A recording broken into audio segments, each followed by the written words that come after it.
안녕하세요, 여러분.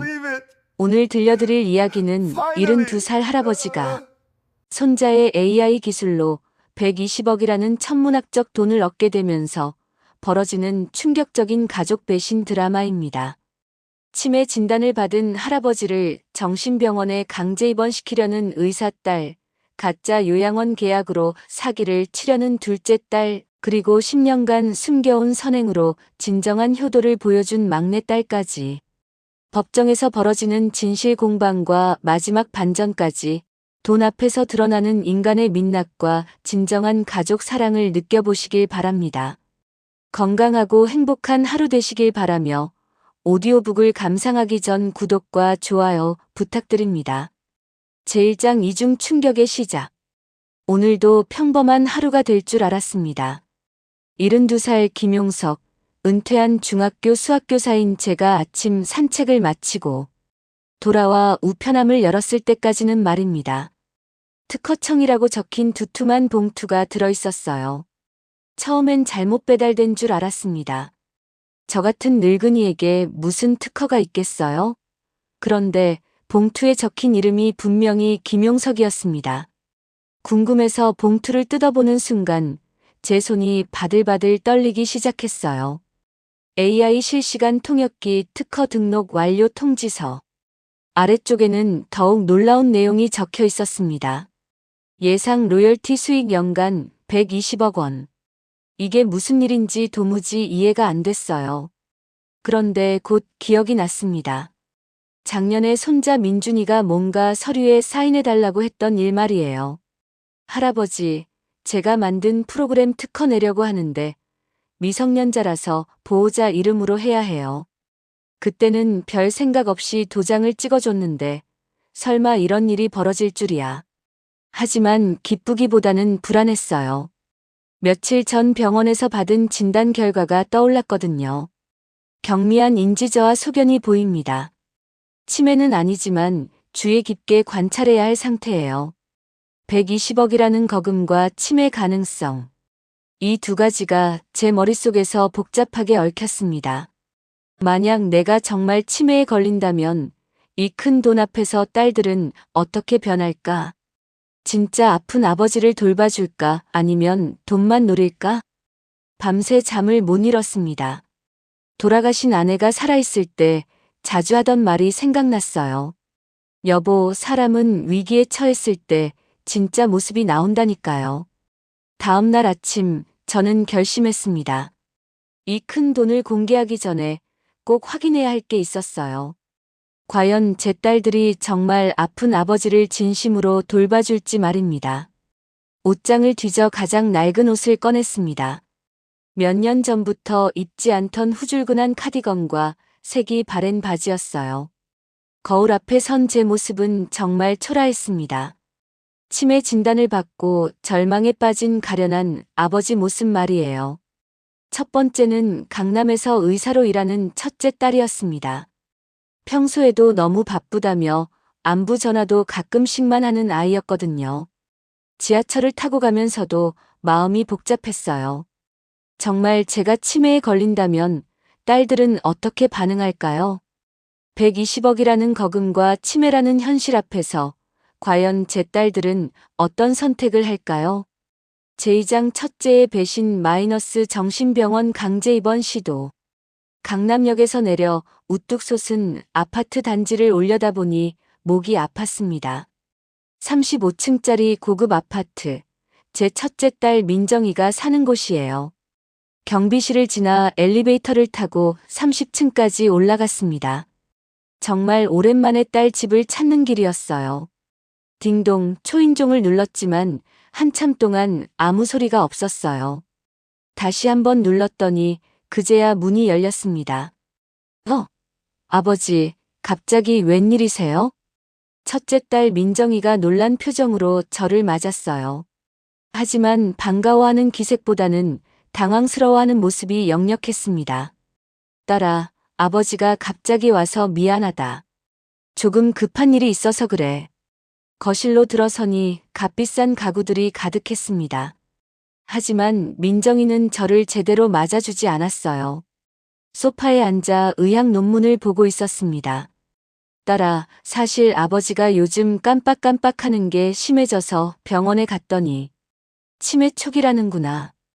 그 순간 민정이의 표정이 싹 바뀌었어요. 의사 모드로 전환된 것 같았습니다. 아버지, 그건 매우 위험한 상태예요. 치매 환자는 혼자 두면 안 됩니다. 민정이가 갑자기 서재로 가더니 뭔가를 가져왔어요. 미리 준비해둔 듯한 서류들이었습니다.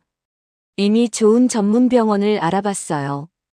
여기 입원 동의서와 후견인 신청서예요. 딸아, 그런데 이건 너무 갑작스럽지 않니? 아버지, 저는 의사예요. 전문가 판단으로는 즉시 입원이 필요합니다. 치매 환자가 집에 혼자 있으면 가습을 사고, 길 잃어버리기, 금전 사기 피해 등 위험천만해요. 민정이의 목소리가 점점 냉정해졌어요. 만약 아버지가 거부하시면 강제 입원도 가능해요.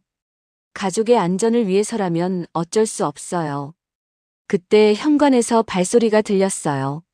민정이가 몰래 부른 사람들이었습니다. 병원 직원들이에요. 아버지를 안전하게 모셔다 드릴 거예요. 딸아, 나를 정신병자 취급하는 거야? 제 목소리가 떨렸어요. 제가 키운 딸이 저를 이렇게 대할 줄이야. 아버지, 치매는 정신병이 아니라 뇌질환이에요. 하지만 방치하면 가족에게 위험해집니다. 민정이가 지갑에서 10만 원을 꺼내 제 손에 쥐어줬어요. 이걸로 택시 타고 정신과 가세요. 안 가시면 저희가 강제로 모셔갈 수밖에 없어요. 그 순간 저는 도망치듯 집을 나왔어요. 제가 키운 딸이 날 미친 사람 취급하며 강제로 가두려 한다니요. 과연 둘째 딸은 어떨까요? 제3장 둘째의 위선 마이너스 가짜 요양원 계약 사기. 첫째 집을 나와 지하철역으로 걸어가는 제 발걸음이 무거웠어요. 손에 쥔 10만 원짜리 지폐가 마치 모욕장 같았습니다. 지하철을 갈아타고 홍대 입구역으로 향했습니다. 카페를 운영하는 둘째 딸 창정이가 일하는 곳이에요. 창정이는 좀 다를 거야. 언니보다는 마음이 따뜻할 거야. 그런 희망을 품고 창정이네 카페라는 간판이 걸린 가게 앞에 도착했습니다. 가게는 생각보다 세련되고 손님들도 꽤 많았어요. 아버지, 어떻게 여기까지 오셨어요? 창정이가 앞치마를 두르고 나왔는데 저를 보자마자 어색한 표정을 지었어요. 딸아, 아버지 좀 들어가도 되겠니? 아, 네. 들어오세요. 카페 구석 테이블에 앉자마자 창정이가 뭔가를 가져왔어요. 미리 준비해둔 듯한 서류와 사진들이었습니다. 아버지, 사실 며칠 전부터 좋은 곳을 알아봤어요. 무슨 좋은 곳? 요양원이요. 여기 보세요. 창정이가 보여준 사진들은 깔끔하고 현대적인 요양원 모습이었어요. 여기는 월 50만 원의 삼식 제공하고 의료진이 24시간 상주해요. 치매 전문 케어까지 가능하고요. 딸아, 사실 아버지가 치매 초기라는 진단을 받았어. 역시 그렇군요. 아버지, 여기는 대기자가 많아서 지금 계약해야 해요. 창정이가 계약서를 펼쳐 보이며 말했어요. 계약금이 500만 원인데 제가 먼저 내고 나중에 정산할게요. 뭔가 이상했어요. 너무 준비가 철저했거든요. 딸아, 주소를 다시 한번 확인해 볼 수 있을까? 아, 그건. 왜요? 혹시나 해서. 제가 스마트폰으로 주소를 검색해 보니 이상한 결과가 나왔어요. 딸아, 이 주소로 가보니 문 닫혀 있다는데? 창정이의 얼굴이 당황한 색으로 변했어요. 아, 그건. 새로 이전했어요. 더 좋은 곳으로요. 하지만 제가 다른 검색을 해보니 더 충격적인 사실이 드러났어요. 그 요양원은 학대 사건으로 폐쇄된 3급 시설이었던 거예요. 딸아, 이 요양원 학대 사건으로 문 닫았다는데? 아버지가 혼동하시는 거예요. 치매 증상 때문에 기억이 헷갈리시는 거죠. 창정이는 끝까지 거짓말을 했어요. 심지어 다른 손님들에게는 이렇게 말하더군요.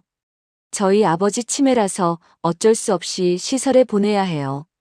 그 순간 깨달았어요. 이 아이가 500만 원 계약금을 자기 카페 운영 자금으로 쓸 생각이었구나. 딸아, 나를 속여서 돈까지 뜯어내려 했구나. 아버지, 현실을 받아들이세요. 치매는 치료가 안 돼요. 가족들도 지쳐갑니다. 카페 손님들이 쳐다보는 앞에서 창피를 당한 저는 조용히 가게를 나왔어요. 나는 이제 정말 홀로구나. 하지만 아직 막내가 있었어요. 막내 경정만이 제 마지막 희망이었습니다. 제사장 막내의 숨겨진 진실. 둘째 카페를 나와 버스를 타고 막내가 사는 동네로 향했습니다. 신혼부부들이 많이 사는 신도시의 작은 아파트였어요. 경정이만큼은 분명 다를 거야. 그런 희망을 품고 막내 집 앞에 도착했습니다. 15층짜리 아파트의 7층이었어요. 딩동 한참을 기다렸는데 아무도 나오지 않았어요. 다시 한번 눌렀더니 그제야 문이 열렸습니다. 아버지, 갑자기 웬일이세요? 경정이가 나왔는데 아기 우는 소리가 안에서 들려왔어요. 딸아, 아버지가 급한 일이 있어서. 아, 들어오세요. 지금 아기가 보채서. 거실로 들어가니 장난감들이 여기저기 흩어져 있었습니다. 집안이 어수선했지만 따뜻한 느낌이 났어요. 경정이가 아기를 재우고 나서 따뜻한 차를 끓여와 제 앞에 놓았어요. 오늘 처음으로 제대로 된 대접을 받는 기분이었습니다. 딸아, 사실 아버지가 요즘 깜빡깜빡하는 게 심해져서 병원에 갔더니 치매 초기라는구나. 경정이의 표정이 심각해졌어요. 아버지, 정말이에요? 언제부터 그러셨어요? 진심으로 걱정하는 목소리였어요. 언니들과는 완전히 다른 반응이었습니다. 몇 달 전부터 그랬는데. 그럼 저희 집으로 오세요. 경정이가 망설임 없이 말했어요. 딸아, 하지만 너희 집은 좁고 아기도 있는데. 괜찮아요. 아기 방을 거실로 옮기고 아버지 방을 만들어 드릴게요. 그때 문이 열리며 사위 준호가 들어왔어요. 아버님, 어떻게 오셨어요? 경정이가 상황을 설명하자 준호도 즉시 말했어요. 그렇다면 당연히 저희가 모셔야죠. 아버님, 내일 당장 짐 챙겨서 오세요. 그런데 화장실에 가던 중 우연히 경정이 방에서 이상한 것들을 발견했어요. 벽에 걸린 봉사활동 인증서들이었습니다. 독거노인 도시락 배달 봉사 10년, 치매 가족 상담 봉사 5년, 요양원 간병 봉사 8년. 그런데 더 놀라운 건 기부 영수증들이었어요. 모두 제 이름으로 되어 있었지만 실제로는 경정이가 자기 돈으로 한 기부들이었던 거예요. 할아버지 김용석 명의 장학금 기부, 김용석 후원 독거노인 생활비 지원, 10년간 경정이가 제 이름으로 해온 선행들이었어요. 딸아, 이게 다 뭐야? 경정이가 당황하며 달려왔어요. 아버지, 그건 너가 10년간 내 이름으로 이런 일들을 했구나. 죄송해요, 아버지. 허락받지 않고. 눈물이 핑 돌았어요. 이 아이는 정말 달랐습니다. 돈이 있든 없든 상관없이 남을 도우며 살아왔던 거예요. 그런데 이때 예상치 못한 일이 벌어졌어요. 품속에서 조심스럽게 서류 봉투를 꺼냈어요. 얘들아, 사실 아버지에게 큰 일이 생겼어. 과연 이 120억이라는 돈 앞에서 어떤 일이 벌어질까요? 제오장 120억 폭로와 언니들의 변심. 사실 치매는 맞지만 아버지에게 엄청난 일이 생겼어. 저는 특허청 서류를 꺼내 보여줬어요. 이건 우리 민준이가 만든 AI 프로그램 특허 서류야. 할아버지 이름으로 되어 있는데. 서류를 펼쳐 보이자 경정이와 준호의 입이 벌어졌어요.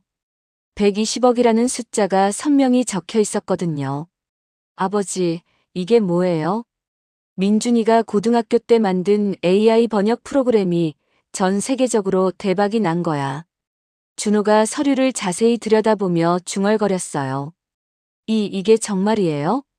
120억이라니. 아버지, 그럼 치매 치료비 걱정은 없겠네요. 경정이는 여전히 아버지 걱정이 우선이었어요. 그런데 바로 그때였습니다. 현관문에서 급한 발걸음 소리가 들렸어요. 경정아, 경정아. 아버지 계시지? 첫째 민정이의 목소리였어요. 숨을 헐떡이며 거실로 뛰어들어왔습니다. 언니, 어떻게 여기를? 너 언니한테 연락했잖아. 아버지 치매라고. 민정이가 바닥에 흩어진 서류들을 보고 눈이 휘둥그레졌어요. 이게 뭐죠? 120억이라고 써 있는데. 그 순간 민정이의 태도가 완전히 돌변했어요. 마치 다른 사람이 된 것처럼 갑자기 밝은 표정이 되더니 제 양팔을 잡았습니다. 아버지, 왜 이런 엄청난 얘기를 안 하셨어요? 120억이라니, 이건 정말 대박이잖아요. 저는 민정이를 차갑게 바라봤어요. 아까는 정신병원에 강제 입원시키려 하지 않았니? 아, 그건 제가 완전히 착각했어요. 치매 환자도 가족이 돌보는 게 제일 좋다는 최신 연구 결과가 있어요. 집에서 모시는 게 최선이에요. 아버지, 일단 제 차에 타세요. 집으로 모시고 가야죠. 그 순간 또 다른 발걸음 소리가 들렸어요. 둘째 창정이도 헐떡거리며 나타났습니다. 아버지, 아버지 어디 계세요? 창정이도 서류를 보자 입이 떡 벌어졌어요. 아버지, 정말 120억이에요? 이건 대박이네요. 창정이의 눈에서 욕망이 느껴졌어요. 아버지, 아까는 제가 정신이 나갔었어요.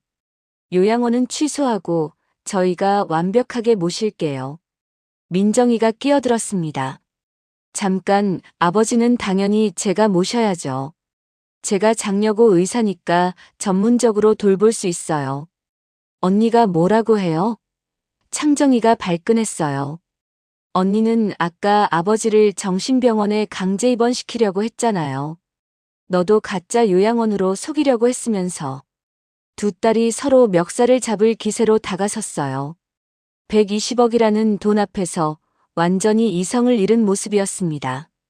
민정이가 계산기를 꺼내며 말했어요. 3등분하면 한 명당 40억씩이네요. 경정이가 언니들을 보며 분노로 떨리는 목소리로 소리쳤어요. 언니들, 정말 부끄럽지 않아요? 돈 얘기 나오니까 갑자기 완전히 다른 사람이 됐잖아요. 과연 이 갈등은 어떻게 해결될까요? 제6장 법정 대결의 서막. 그로부터 일주일 후 예상치 못한 일이 벌어졌습니다. 법원에서 소송 통지서가 날아온 거예요. 민정이와 창정이가 저를 상대로 후견인 지정 신청과 재산 분할 소송을 제기한 거였습니다. 피신청인 김용석은 치매로 인한 판단력 저하로 재산 관리 능력이 없으며 막내딸의 영향으로 편파적 재산 처분 위험성이 있음. 소장을 읽는 제 손이 떨렸어요. 제가 키운 딸들이 저를 정신적 무능력자로 몰아가고 있었습니다. 아버지, 걱정하지 마세요. 저희가 함께 싸울게요. 경정이가 제 손을 꼭 잡으며 말했어요. 하지만 딸아, 상대방은 의사와 사업가야. 우리가 이길 수 있을까? 아버지, 진실은 반드시 밝혀집니다. 그런데 놀라운 일이 벌어졌어요.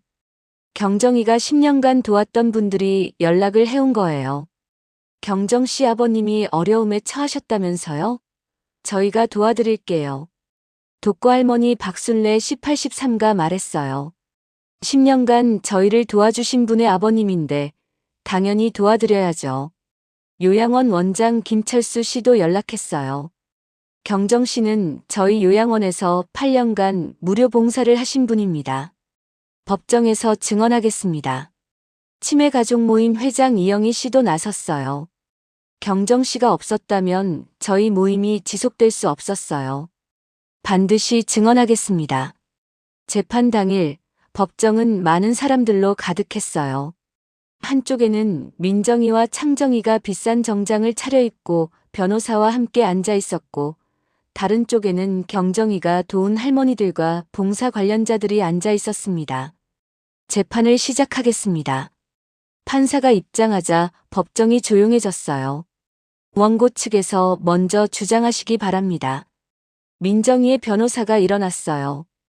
피신청인은 중증 치매 환자로 정상적인 판단이 불가능합니다. 특히 막내딸의 조종으로 120억 원 전액을 한 사람에게 주려 하고 있어 즉시 후견인 선정이 필요합니다. 창정이도 증언대에 섰어요. 아버지는 저희가 방문했을 때도 제대로 알아보지 못했어요. 현실 감각이 떨어져 있는 상태입니다. 하지만 이제 경정이 측 증인들의 차례였어요. 박순례 할머니가 지팡이를 짚고 증언대에 섰습니다. 10년 전 남편을 잃고 혼자 살 때 경정이가 매주 도시락을 가져다 줬어요. 그런데 경정이는 항상 아버지가 보내신 거예요 라고 했어요. 김용석 선생님 이름으로 된 후원금도 받았고요. 요양원 원장도 증언했어요. 경정 씨는 8년간 주말마다 요양원에 와서 어르신들을 돌봤습니다. 모든 봉사 비용을 아버님 명의로 기부하셨어요. 치매 환자를 가장 잘 이해하는 분입니다. 치매 가족 모임 회장의 증언이 이어졌어요. 경정 씨는 5년간 치매 가족들의 상담을 도왔습니다. 치매에 대한 이해도가 전문가 수준이에요. 과연 이 증언들이 재판의 향방을 바꿀 수 있을까요? 7장 법정에서의 진실 공방. 드디어 제가 증언대에 설 차례였습니다. 피신청인께서는 치매 진단을 받으셨다고 들었는데 현재 상태는 어떠신지요? 판사가 물었어요. 저는 깊게 숨을 들이쉬고 또렷한 목소리로 대답했습니다. 재판장님, 저는 경미한 인지저하 진단은 받았지만 일상생활에 전혀 지장이 없습니다. 그리고 이 모든 일은 제가 딸들을 시험하기 위해 계획한 것입니다. 법정이 술렁거렸어요. 제가 치매 연기를 한 이유는 120억이라는 거금 앞에서 딸들의 진심을 확인하고 싶었기 때문입니다. 민정이가 벌떡 일어섰어요. 아버지, 지금 뭐라고 하시는 거예요? 민정아, 너는 나를 정신병원에 강제 입원시키려 했고, 창정아, 너는 가짜 요양원으로 나를 속이려 했지. 창정이의 얼굴이 새파래졌어요. 그런데 경정이는 달랐어. 10년간 내 이름으로 남을 도우며 살아왔더구나. 판사가 정리를 요청했어요. 그럼 피신청인께서는 정상적인 판단력을 가지고 계시며 재산 처분도 본인 의사에 따른 것이라는 말씀이신가요? 그렇습니다. 하지만 재판장님, 여기서 한 가지 더 말씀드리고 싶은 것이 있습니다. 저는 가방에서 또 다른 서류를 꺼냈어요. 이 120억 중 100억은 이미 자선단체에 기부했습니다. 법정이 다시 술렁거렸어요. 민정이와 창정이의 얼굴이 경악으로 일그러졌습니다. 남은 20억도 치매연구소에 기부할 예정입니다. 뭐라고요? 민정이가 소리쳤어요. 그럼 저희가 물려받을 재산은 하나도 없다는 말이에요? 맞아. 내가 죽어도 재산은 영원이야. 창정이가 주저앉으며 울기 시작했어요. 아버지, 왜 이런 일을? 너희가 진짜 아버지를 사랑한다면 돈이 없어도 상관없지 않겠니? 그때 경정이가 일어섰어요. 아버지, 저는 돈이 없어도 상관없어요. 아버지가 건강하게 웃어주시는 게 제일 큰 재산이에요. 판사가 최종 판결을 내렸어요. 피신청인 김용석은 정상적인 판단 능력을 보유하고 있으며 재산 처분은 본인의 자유의사에 따른 것으로 인정합니다. 후견인 지정 신청을 기각합니다. 민정이와 창정이는 망연자실한 표정으로 법정을 나갔어요. 하지만 저는 아직 끝나지 않았다는 걸 알고 있었습니다. 이제 진짜 중요한 순간이 올 때였어요. 제7장 진정한 가족의 탄생. 법정을 나서며 민정이와 창정이가 저에게 다가왔어요. 두 딸의 얼굴에는 눈물이 흘러내리고 있었습니다. 아버지, 저희가 정말 잘못했어요. 민정이가 무릎을 꿇으며 말했어요. 120억이 없어도 상관없어요. 아버지를 잃는 게 가장 무서워요. 창정이도 옆에 무릎을 꿇었어요. 아버지, 저도 정말 반성했어요. 돈 때문에 정신이 나갔었어요. 저는 두 딸을 바라보며 오랫동안 말이 없었어요. 정말 진심일까 아니면 또 다른 연기일까? 너희가 진심이라면 하나 물어보고 싶은 게 있어. 네, 뭐든지 말씀하세요. 만약 내가 정말 치매에 걸려서 너희를 알아보지 못하고 똥오줌도 가리지 못하게 된다면 그때도 돌봐줄 수 있겠니? 민정이가 눈물을 닦으며 대답했어요. 네, 아버지. 그때가 되면 제가 의사 일을 줄이고 직접 돌봐드릴게요. 창정이도 고개를 끄덕였어요. 저도 카페를 줄이고 아버지를 모실게요. 진짜 효도가 뭔지 이제 알겠어요.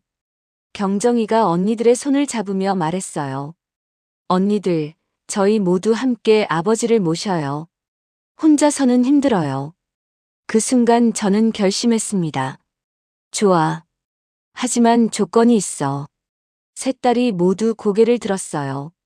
돈 얘기는 다시는 하지 마라.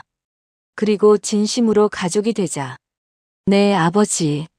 세 딸이 동시에 대답했어요. 그날부터 우리 가족의 새로운 이야기가 시작됐습니다. 민정이는 정말로 병원 일을 줄이고 제 건강을 챙기기 시작했어요. 창정이는 카페에서 건강한 음식을 만들어 가져왔고 경정이는 여전히 따뜻한 마음으로 저를 돌봐줬습니다. 몇 달 후 저는 세 딸과 함께 앉아 있었어요. 아버지, 이제 정말 행복하세요? 경정이가 물어봤어요. 그럼 너희들이 다 내 곁에 있으니까 행복하지. 민정이가 조심스럽게 말했어요. 아버지, 그때 시험해 주셔서 감사해요. 덕분에 정신 차렸어요. 창정이도 고개를 끄덕였어요. 저도요. 정말 부끄러웠어요. 저는 세 딸을 바라보며 미소를 지었어요. 얘들아, 아버지가 마지막 수업을 하나 더 해주마. 네, 아버지. 진짜 부자는 돈 많은 사람이 아니라 사랑 많은 사람이야. 그리고 진짜 가족은 어려울 때 함께하는 사람들이고. 그날 저녁 경정이가 차린 저녁상에 온 가족이 둘러앉았어요. 비싼 음식은 아니었지만 가장 맛있는 식사였습니다. 아버지, 나중에 정말 치매에 걸리시면 저희가 끝까지 모실게요. 민정이가 진심 어린 목소리로 말했어요.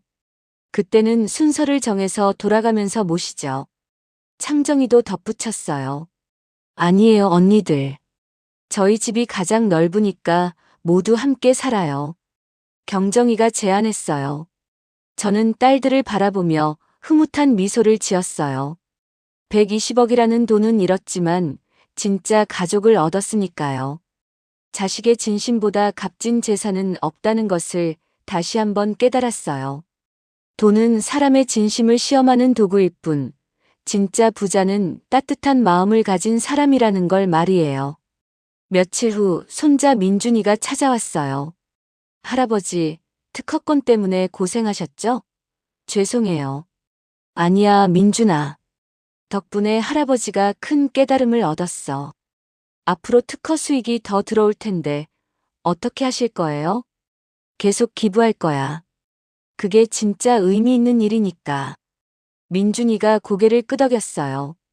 할아버지 뜻대로 하세요. 저도 할아버지처럼 남을 도우는 기술을 만들고 싶어요. 이제 제 남은 시간은 이 소중한 가족들과 함께 보내려고 합니다. 돈보다 소중한 것이 무엇인지 알려준 마지막 시험이었고, 우리 가족 모두에게 가장 값진 교훈이 되었어요. 120억은 잃었지만 120억보다 소중한 가족의 사랑을 되찾았습니다. 진정한 부는 통장 잔고가 아니라 가족의 진심이라는 것을 말이에요.